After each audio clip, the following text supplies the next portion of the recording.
Okay so hello everyone दोस्तों, मेरा नाम है अनुराग शर्मा और माई पाठशाला पर आपका बहुत बहुत स्वागत है। दोस्तों, जैसा कि आपको पता ही है कि एसएससी चेयरमैन और मिनिस्टर ऑफ डीओपीटी से मिलने के बाद कुछ भी हमारी उम्मीदें बाकी नहीं रहीं। जो हम सोच रहे थे कि वेंडर शायद चेंज हो जाए 180 दिन के ट्रायल पे, लेकिन उन्होंने साफ मना कर दिया। उन्होंने बोला भाई तुम टीसीएस के एजेंट हो क्या, बार बार टीसीएस नाम ले रहे हो। ठीक है, बहुत ही गंदे तरीके से बात की। और ये जो अपना एग्जाम है सीजीएल का, वो भी उन्होंने काम टाइम पे ही लेने वाले हैं। तो बहुत कम दिन बचे हैं, आज 5 है, ठीक है ना। आपका 13 से एग्जाम है, तो बात की जाए तो 8 ही दिन बच रहे हैं। तो इन 8 दिनों के लिए मैं आपको सीधी बात करता हूँ कि क्या स्ट्रेटजी रखनी है, क्योंकि बहुत ज़रूरी है ये वीडियो इस टाइम पर करना। बहुत ज़्यादा इंपॉर्टेंट चीज़ें हम डिस्कस करने वाले हैं। कुछ भैया टॉपिक्स हैं एडिक्विटी के जो हमें करने ही करने पड़ेंगे, वरना काम नहीं चलेगा। ठीक, अब आप में यहाँ पर कुछ लोग आपसे कहेंगे कि नया मत पढ़ो। ठीक, मैं नहीं मानता ऐसा भाई, आपको करना पड़ेगा, ये चीज़ें पढ़नी पड़ेंगी, इसके बिना काम नहीं चलेगा। ठीक है, क्योंकि एडिक्विटी पैटर्न में चीज़ें आ रही हैं। अगर आप 2 नंबर का फायदा भी लेते हो अगर नई चीज़ पढ़ के, तो आपको वो लेना है, छोड़ के कुछ नहीं जा सकते कुछ भी। ये कंपटीशन का दौर है। अगर आप ये सोचो कि मैं 120-30 ला करके काम चला लूंगा, तो क्या पता आप नीचे रह जाओ, है ना। तो आपको थोड़ा सा एक्स्ट्रा एफर्ट डालना होगा। पहली बात करूं तो देखो, यहाँ पर मैथ में बहुत सारी चीज़ें हैं, जैसे कि स्टेट्स में भैया है ना, क्वार्टाइल, परसेंटाइल, डिसाइल, ये सब आ रहा है ना। तो जैसे क्वार्टाइल में हमसे पूछा गया, ठीक है ना, फर्स्ट क्वार्टाइल, इस तरह से चीज़ें वहाँ पे पूछी जा रही है ना। आपसे पूछा जा रहा है कि जो है इंटर क्वार्टाइल रेंज, ये सब चीज़ें पूछी जा रही हैं आपसे। ठीक है, जैसे ये चीज़ें inter quartile range, first quartile, third quartile, वो सब आपसे पूछा जा रहा है। परसेंटाइल पूछा जा रहा है, जैसे 15 परसेंटाइल, 85 परसेंटाइल, कोई भी परसेंटाइल पूछ ले। मैंने एक वीडियो किया, अगर आप ढंग से सीखोगे उसमें, तो कोई भी परसेंटाइल पूछ ले आप निकालना सीख जाओगे। ठीक, अब मैंने कहा आपसे ये जो है इंटर क्वार्टाइल रेंज, जैसे बॉक्स प्लॉट भी कहते हैं, वो भी आपका आ रहा है ना। ठीक है, इसके बाद भैया स्टैंडर्ड डेविएशन पे, स्टैंडर्ड स्कोर पे, मीन डेविएशन और स्टैंडर्ड डेविएशन पे हाई लेवल के क्वेश्चन आ रहे हैं। जैसे कि मीन डेविएशन अबाउट मीन का उसने क्या पूछ लिया, कोफिशिएंट, मीन कोफिशिएंट, वो भी मैंने उस वीडियो में आपको कराया, और ये भी करा दूंगा मैं। ठीक है, इंटर क्वार्टाइल रेंज वगैरह आसान चीजें होती हैं, डरने की जरूरत नहीं है इनसे। तो 2 नंबर आपके पक्के हो जाएंगे। तो mean deviation about mean, mean deviation about median, उनके कोफिशिएंट, सारी चीजें पूछी जा रही है। स्टैंडर्ड डेविएशन जम के पूछा जा रहा है। ठीक है, आएगा, ये चीजें आएंगी। मॉडुलस फंक्शन पे सवाल वहां पे देखने को मिला है, और एक जो मॉड वाला सवाल वो रीजनिंग में देखने को मिला है ना, वो मैंने आपको पहले ही वीडियो में करा दिया, आप देख भी लिया होगा। ग्रेटेस्ट इंटीजर फंक्शन आएगा, ऐसी चीजें आ सकती हैं सीजीएल में भी, क्योंकि ये पूछता है, एडिक्विटी के सवाल हैं। मल्टी हॉल प्रॉब्लम, ठीक है ना, ये मैंने जो है आपके प्रैक्टिस सेट में भी आपको कराया। एक्सपेक्टेड सेट में देखो, शाम को 7 बजे मेरा एक्सपेक्टेड सेट रहता है मैथ का, उसे गलती से मिस मत करना। सेम पैटर्न फॉलो करते हुए चल रहा हूँ। प्रोबेबिलिटी के, स्टेट्स के अच्छे से सवाल, फिर प्रिज्म पिरामिड, है ना। फिर आपका जो है देखो, मैथ वाली चीजें तो मैंने अलग से, जो पुरानी चीजें हैं वो तो मैंने लिखी भी नहीं है, क्योंकि प्रिज्म पिरामिड का क्वेश्चन वहाँ आ रहा है, वहाँ पे हाइट एंड डिस्टेंस का सवाल आ रहा है, वहाँ पे कोऑर्डिनेट ज्योमेट्री का सवाल आ रहा है, वहाँ पे पार्टनरशिप का सवाल आ रहा है। ये सवाल ऐसे हैं जो वहाँ आ ही रहे हैं। ठीक, ये अपने पुराने पैटर्न में थे जो पूछे जाते थे। प्री में भी प्रिज्म पिरामिड नहीं पूछा जाता था, बट ज्यादा पूछा जा रहा है, मेंस का ज्यादा पूछा जाता था। तो वो मैं करा रहा हूँ वहाँ पे, डेली एक अच्छा क्वेश्चन वहाँ पे लेके आता हूँ और करते हैं। ठीक है, सेट थ्योरी में वेन डायग्राम वाले क्वेश्चन, एक वेन डायग्राम की मेरी वीडियो है, मैं आपको बताऊं कहाँ मिलेगी वो भी आपको बता दूं। और बहुत छोटी वीडियो है, 2 घंटे से कम की है वेन डायग्राम की। आप कहाँ जाओगे, प्ले लिस्ट में जाओगे। ठीक है, प्ले लिस्ट में फिर आप जाओगे चैप्टर वाइज प्ले लिस्ट में।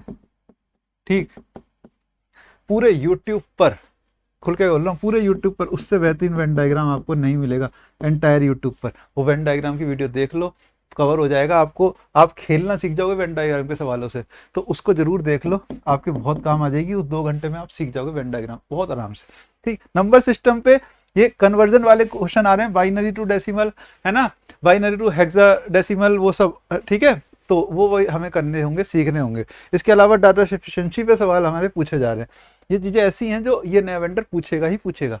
इसके अलावा मैंने देखा भैया परम्यूटेशन कॉम्बिनेशन भी इसने उठाया। ठीक, फ्रीक्वेंसी पॉलीगन भी इसने उठाया, बाइनोमियल पॉलिनोमियल क्वाड्रेटिक इक्वेशन उठाई, मतलब x की पावर 3 में, ठीक है, x की पावर 2 वाली क्वाड्रेटिक, x की पावर 3 वाली, जिसमें आपको रूट्स निकालने होते हैं। रूट्स वाले सवाल भी मैं एक्सपेक्टेड सेट में कराता चल रहा हूँ, उसे फॉलो कर लो। ठीक है, वेरिएबल वाले क्वेश्चन है, मतलब कि जहाँ इक्वेशन देगा और इक्वेशन में आपको डिवाइड करना होता है। ठीक है, आपको x-1 से x+1 से ये डिवाइड करते हो, वो पहले भी आते थे, अब ज़्यादा ये पूछेगा। मेंसुरेशन आ रही है, ढंग से आ रही है, और इसमें कुछ ये शिफ्टिंग फिगर्स भी वहाँ पे पूछी जा सकती हैं। ये नए वेंडर का खेल है सारा। रीजनिंग में आप जानते हो क्रिटिकल रीजनिंग बहुत ज़्यादा आ रही है, आपको वहाँ सोचने में मजबूर किया जा रहा है। लंबे लंबे स्टेटमेंट है, उसमें आपको सोचने में मजबूर किया जा रहा है, कंडीशन देके कि आप इसमें क्या करोगे, इथिकली क्या ठीक है। उसमें इथिकली चीज़ों पर बहुत उसका जोर है। इथिकली समझते हो कि नैतिकता के अनुसार क्या ठीक है। नैतिकता जो कि ना एसएससी फॉलो कर रही है, ना सरकार हमारे साथ फॉलो कर रही है, लेकिन हमसे जरूर नैतिकता की उम्मीद की जा रही है।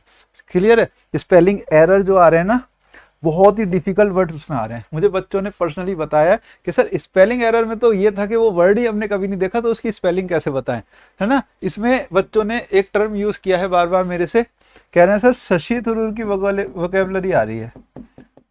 ठीक, शशि थरूर की वोकैब का लेवल आ रहा है।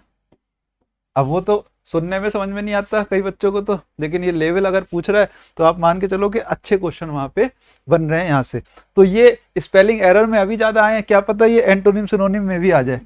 ठीक है, तो इन वर्ड्स को हमें ढंग से देखना पड़ेगा क्या लेवल है, और थोड़ा लेवल अप करके पढ़ाई करनी पड़ेगी। ये बात आप मान के चलो, क्योंकि उन्होंने कह दिया है कि एग्जाम पैटर्न में कोई बदलाव हम करने वाले हैं नहीं। ये बोला गया वहां पे कि यार ये सारी चीजें तो सर ऐसा है कि आउट ऑफ सिलेबस चीजें पूछी जा रही हैं। उन्होंने कहा इस पे बात मत करो, एग्जाम लेवल ऐसा ही रहेगा, पैटर्न ऐसा ही रहेगा, आप मत बोलो ज्यादा। चुप कर दिया। ठीक, अब मैं बात करूं यहाँ पे, तो क्लोज टेस्ट और पैसेज भी, उनका भी डिफिकल्टी लेवल बढ़ा हुआ देखने को मिलेगा, है ना। अगर पैसेज आ रहा, जैसे सिलेक्शन पोस्ट में पैसेज आता है, हालांकि इन्होंने कोई पुराना पैटर्न फॉलो नहीं किया है, लेकिन हाँ यहाँ चलो पैसेज आता है, पैसेज का लेवल अच्छा आया है, तो क्लोज टेस्ट अगर सीजीएल में आया तो उसका लेवल भी बढ़िया ही आएगा, या पैसेज ही उठ के आ जाए, कुछ नहीं पता। ठीक, statement based questions general awareness में बहुत ज़्यादा आ रहे हैं। ठीक है, और वो 1-2 है ना, 1-2-3 वाले जो कि यूपीएससी में आते हैं और अच्छे खासे परेशान करते हैं। तो ये मैंने आपको सारे डिटेल में टॉपिक्स बताए हैं जो नए पैटर्न पे ज़्यादा अच्छा पूछा जा रहा है, जिन्हें आपको इग्नोर नहीं कर सकते। इन चीज़ों पे वर्क आपको करना पड़ेगा। मेन बात यह है कि आप जो है लेवल अप करके पढ़ाई करनी है। अगर आप, मैं सही बता रहा हूँ, अगर आप जो मैंने एक्सपेक्टेड सेट करा रहा हूँ ना मैथ में,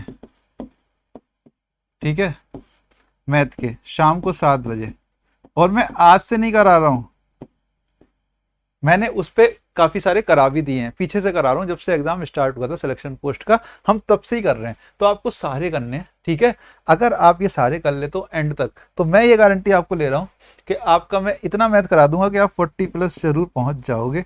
ये पक्का बात है सीजीएल में भी, क्योंकि हम उसी पैटर्न में पकड़े चल रहे हैं। प्रोबेबिलिटी स्टैट्स के अच्छे सवाल, और स्टैट प्रोबेबिलिटी की अलग से भी मैं क्लास लगाऊंगा आपके लिए। ठीक है, जिससे आप और बेहतरीन तरीके से कर सको। यूट्यूब पर ही पढ़ाऊंगा, टेंशन मत लो इन चीज़ों की आप। ठीक है, तो ये तो मैं संभाल लेंगे, मैथ संभाल लेंगे, आप बाकी सब्जेक्ट संभालो, जिस भी टीचर से आप करते हो। यूट्यूब पर ही मैथ करा दूंगा, है ना। और जैसे मैंने आपको बताया कि वेन डायग्राम वाली क्वेश्चन देख लो। स्टैट्स का तो ऐसा नई नई चीज़ें ज़्यादा आ रही हैं, जो हमने पहले किए थे वो थोड़े सिंपल चीज़ें थी, हालांकि वहाँ से भी क्वेश्चन आए। स्टैंडर्ड डेविएशन ऐसा नहीं हमने पहले नहीं पढ़ा, पहले ही पढ़ रखा है ना, बट अभी क्वेश्चन ज़्यादा हैं और डिस्क्रीट वैल्यूज़ पे ही आए हैं। क्लास इंटरवल वाली चीज़ें नहीं पूछी गई हैं, हो सकता है सीजीएल में भी ना पूछे जाए। क्लास इंटरवल पे तो और डिफिकल्ट क्वेश्चन बन जाता है, लेकिन ये क्या चाह रहे हैं कि आपको सब कुछ पता हो, आपको इंटर क्वार्टाइल रेंज पता हो, है ना, आपको फर्स्ट क्वार्टाइल थर्ड क्वार्टाइल ये सब पता हो, आपको ये पता हो भैया कि P15 है ना, 15 परसेंटाइल कैसे निकालते हैं। कोई भी परसेंटाइल पूछ ले, 80 70, आप वो कर लोगे क्वेश्चन, अगर आपने वो छोटी सी वीडियो मेरी देख ली तो, अगर समझ गए तो। ठीक, तो चलो ओके, तो गुड बाय, टेक केयर। ये थी मेरी तरफ से 8 डेज की स्ट्रेटजी। Thank you.